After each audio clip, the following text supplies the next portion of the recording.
Yeah, hello everybody. So yeah, I got that topic and I thought, well, are we talking a little bit about philosophy? So actually, without many hard data, I will try to kind of give you a little idea what runs through my mind, talking about new technology. First of all, we have a very large indication spectrum, tumors, infections, fractures, we have kind of deformity, we have degeneration.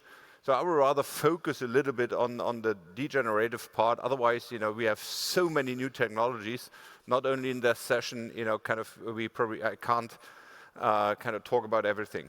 Interestingly enough, and that is kind of, we can't be satisfied with our results, even for single double-level fusions like seen here. We are talking in a range of 40% to maybe 95% with some MIS techniques, but it's still not perfect compared to total hip. With those results, our guys from the total hip department, they couldn't do that anymore. So, but we are accepting that. So, are there any ideas? We have to improve, for sure. There are nowadays a lot of chances. We heard that earlier in the sessions. First of all, we have to get much better in diagnosis. Secondly, maybe planning can be an idea with new technology. And the execution, maybe too, but I think we are pretty good already. We saw that, in the last session with big operations. I'm pretty sure we should talk about diagnostics more. Something like the EOS, getting full sending X-rays in order to look at the sexual balance much better. That's time consuming. But here we are, there's a solution, new technology. Getting AI set up and have it automatically analyzed. There are other techniques as well. This can help us a lot.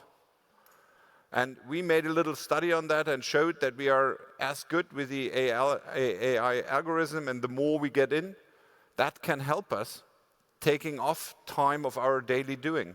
Very importantly, have automated analysis of our X-rays. What about Firman classification? We heard Professor Christian Firman earlier in this meeting. Can we look at it?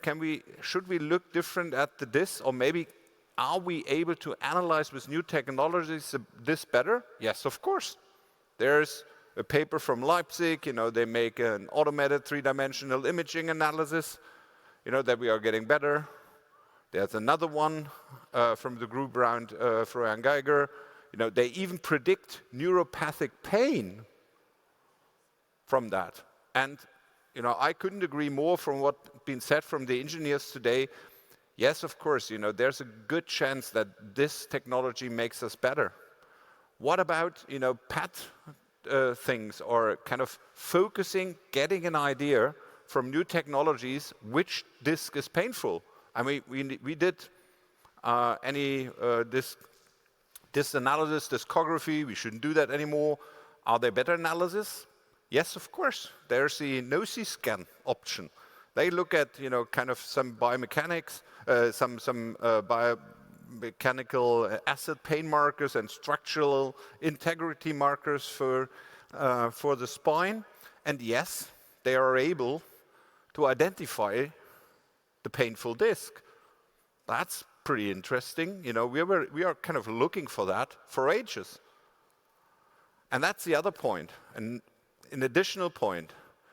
Chris Ames was here before, he now teaches us a lot of, kind of new parameters like telomere length, sarcopenia index, osteoporosis. And yes, of course, we not only have to ask ourselves how good we can correct the spine to the optimal Russell classification or the optimal sexual balance, but also what's that specific patient able to bear surgically, right? And an 80-year-old, very nice lady to do a 8-hour surgery is probably more difficult than in a 45-year-old. So all those things we have to take into consideration, and that's something. That's a slide from Chris, thank you very much. New data with omics, digital phenotyping, those diagnostic tools should probably influence our indications in the future.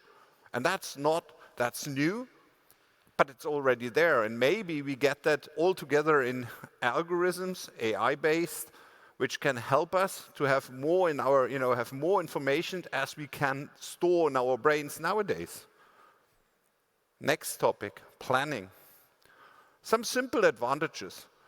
If you plan, you are prepared for the case, your brain is less occupied during execution, and it's a potential learning tool for your colleagues. Via AI, we may get knowledge from our peers into our thoughts without the need of having all the papers in our brain. And it's a potential template. Yes, it's maybe time-consuming, but some algorithms can help us in the future. And there are potential mistakes due to a potentially complicated formula. Yeah, if you take more factors in, it's difficult to find the solution. But still, that's the surgical burden. 62% are sagittal malaligned after surgery. 30% have a hidden deformity. There's a 10 times greater risk of adjacent segment disease if you don't fuse the patient in the right position. And then, really, spine is even a huge market, but you have to ask the question, why should you do that? And really, with the datification of all that, with digital phenotyping, radiomix, aging, and epigenetics, we are closer to a personalized medicine adapted to the needs of the patient. And that's what's all about, right? We are all good, and everyone plans somehow. Even if you just look at the X-ray before the surgery, that's kind of planning. But to make it more detailed and getting more of the patient specifics in probably will lead, and that's kind of a no-brainer, will lead to a better result. That's traditional, right? We did that planning, we did the execution, but maybe we could have found a shorter solution for that patient with less side effects. We have the gap score, people are here, which is criticized to some extent sometimes, but at least there's the planning tool. But what about platforms like this? Have a planning phase with the data in from a lot of surgeons which have done that before, with the predictive modeling of if you just kind of correct the lumbar spine, what happens to the above and below part due to modeling from former cases of you and other peers. That is a very, very interesting option. And maybe you get then 3 options for the same patient.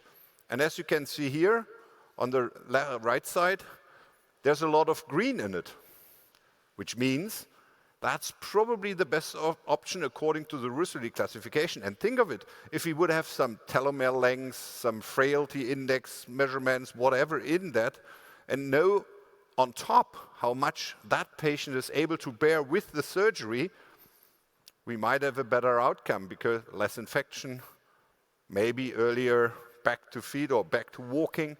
That's very interesting and, to me, very nice option.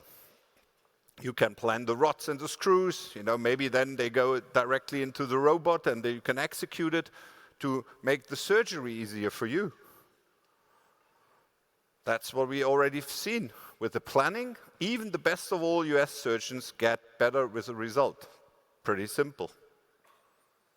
And that all leads to a loop, right? From the planning over execution, which is my last topic, right? You may do something nice for the patient. If you put all that together in order to make your setup for your surgery easier, which not only provides potentially better outcome, but an ease up for yourself that you are much more in the right direction and don't have all the thoughts in your mind, was it right? Was it good enough? Was it too long? Was it too short? That's an interesting option. And the last topic is execution. And I will run through it a little bit. Yes, of course, we can put pedicle screws much more safely now with different measures.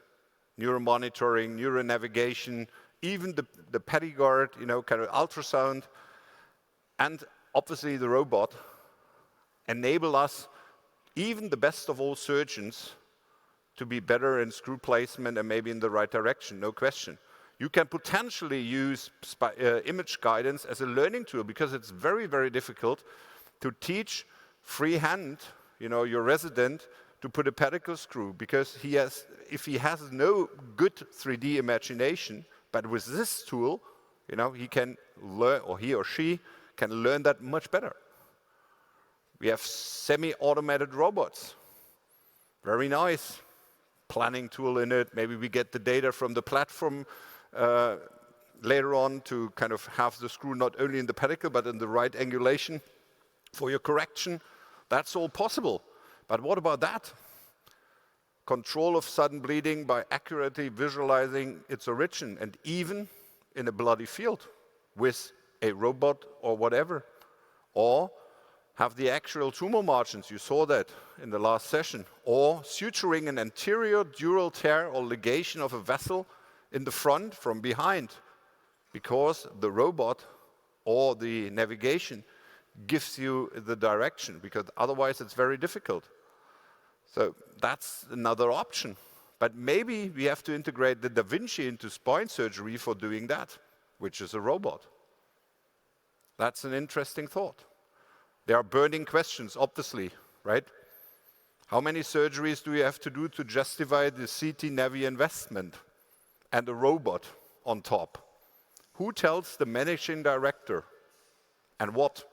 Especially in Europe, we have that problem, right? We're rather tightly paid for what we do, and there's no extra money for robot and CT or whatever navigation. And who cares about radiation hygiene for employees? That's something we probably have to find better answers. There are other options, like here with a template, like the MySpine technology, put on the spine with the former CT. You can nicely even plan your screws, even the narrow pedicles. Very nice new options. We have better reduction with MIS and some other ones. Yeah, we can execute our plan much better as we could do before. The help of correction with bigger tools in order to ease up what we have to do and maybe reduce the stress on the screw. With a instrument like that, have a better rotation in a PSO, like only with the table and other ones. So really execution got much easier over the last years. What about implants? A lot of cages. Are they good for anything or everything? We don't know. What about expandable cages? I think they can ease up some of your surgical procedures, but they are not good without a good release. So rather do a good release and use a non-expandable cage versus the opposite. They can't get you off the need for a good release. Otherwise, especially in MIS or endoscopic fusions, they are nice tools because you need less space to put them in. What about the rods? We have different rods, 6.35 versus 5.5 versus 4.75, different materials. You can also use those new rod compositions in order to, again, have a personalized fit for your patient. And we should not forget the dynamic solutions, topping off concepts. Maybe on top of corrective surgeries for adult deformity. But what we have to do, coming back to the diagnostics, we have to better understand the biomechanics of a specific segment, because all of those dynamic implants are nowadays tested on one finite elemente model on the level L4-5 in a given PI. And we all know that the 4-5 level can stand like this, like this, like this, and sometimes even like this. And any carpenter will tell you, you have to fix it differently. And we rely on the same testing. And the last thing is, tribute to Per, who talks later, is that the only option for scoliosis? A fusion in that level? Pretty nice, pretty good results, but maybe we see some dynamic solutions here. And the last thing is, the metastasis till 2000 have the occurrence increased to 500 times. And maybe even in that respect, we have to look about local tumor control over systemic therapy, maybe in combination with stabilization. That's something also new, but I would stop here. There are so many chances, with new technologies. Let's stay open-minded and take those. Thank you very much.